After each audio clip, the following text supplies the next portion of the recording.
അതെ, ഈ നട്ടുച്ച നേരത്ത് ഈ കട്ടൻ കാപ്പിയും മുട്ടബജിയും തിന്നുമ്പോൾ കിട്ടുന്ന ഒരു വൈബെന്ന് പറയുന്നത് വേറെ തന്നെയാണ് കേട്ടോ.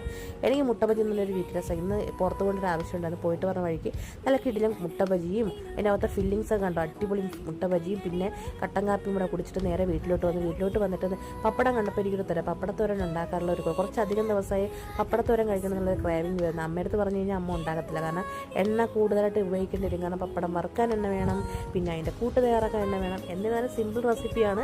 പെട്ടെന്നൊക്കെ നമുക്ക് വീട്ടിൽ കറികളൊന്നും ഇല്ലയെന്നുണ്ടെങ്കിൽ കഴിക്കാൻ കറികളൊന്നും ഇല്ലയെന്നുണ്ടെങ്കിൽ നമുക്ക് ചെയ്യാൻ പറ്റിയ ഒരു ഈസി ആയിട്ടുള്ള റെസിപ്പിയാണ് കേട്ടോ. അതിന് ആദ്യം തന്നെ പാൻ അടുപ്പത്ത് വെച്ച് എണ്ണ ഒഴിച്ചു അതിലോട്ട് നമുക്ക് വേണമെങ്കിൽ വെളുത്തുള്ളി കുനുകുനാന്ന് അരിഞ്ഞൊക്കെ ഇട്ട് കൊടുക്കാം. ഞാനിപ്പോൾ വെളുത്തുള്ളി ഒന്നും ഇടുന്നില്ല. ആദ്യം തന്നെ നമുക്ക് പപ്പടം ഒന്ന് വറുത്ത് പോരാം. അതിനുശേഷം നമുക്ക് കടുക് പൊട്ടിച്ച് നമുക്ക് അതിലോട്ട് സവാള ഇട്ട് കൊടുക്കാം. സവാളയുടെ കൂടെ കുറച്ച് കറിവേപ്പിലയും കൂടി ഇട്ട് കൊടുത്തിട്ട് നന്നായിട്ട് മിക്സ് ചെയ്തിട്ട് അതിനുശേഷം ക്രഷ്ഡ് ചില്ലി ഉണ്ടല്ലോ, നമ്മൾ പൊടിച്ചെടുത്ത ചില്ലി ഫ്ലേക്സും കൂടെ ഇട്ട് കൊടുത്തിട്ട് നമുക്ക് എരിവിന് ആവശ്യമായിട്ടുള്ള ചില്ലി ഫ്ലേക്സ്, കാരണം മുളക് പൊടി ഇവിടെ യൂസ് ചെയ്യുന്നില്ല, ചില്ലി ഫ്ലേക്സും കൂടെ ഇട്ട് കൊടുത്തിട്ട് നന്നായിട്ട് മിക്സ് ചെയ്തിട്ട് ജസ്റ്റ് ഒന്ന് അടച്ച് വെച്ചിട്ട് ഒരു 5 മിനിറ്റ് ഒന്ന് കുക്ക് ചെയ്തെടുത്ത് നമ്മൾ പപ്പടത്തോരൻ റെഡിയാണ്. നമുക്ക് അത്യാവശ്യം വേറെ കറികളൊന്നും ഇല്ലയെന്നുണ്ടെങ്കിൽ നമുക്ക് പെട്ടെന്ന് ഉണ്ടാക്കാൻ ഈസി ആയിട്ട് ഉണ്ടാക്കാൻ പറ്റിയൊരു അടിപൊളി റെസിപ്പിയും കൂടിയാണ് കേട്ടോ ഇത്.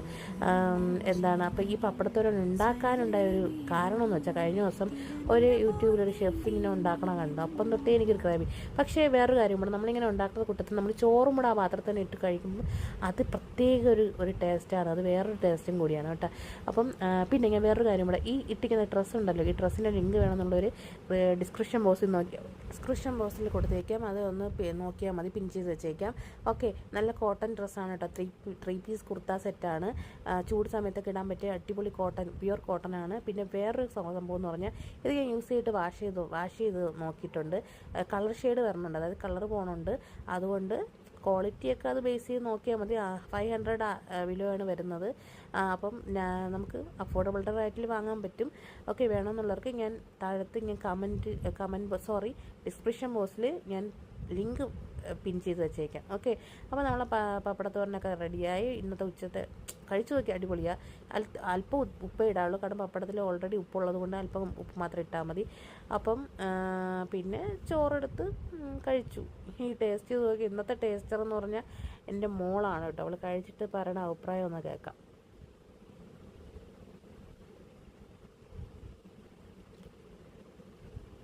സൂപ്പർ എന്നാ പറയുന്നത്.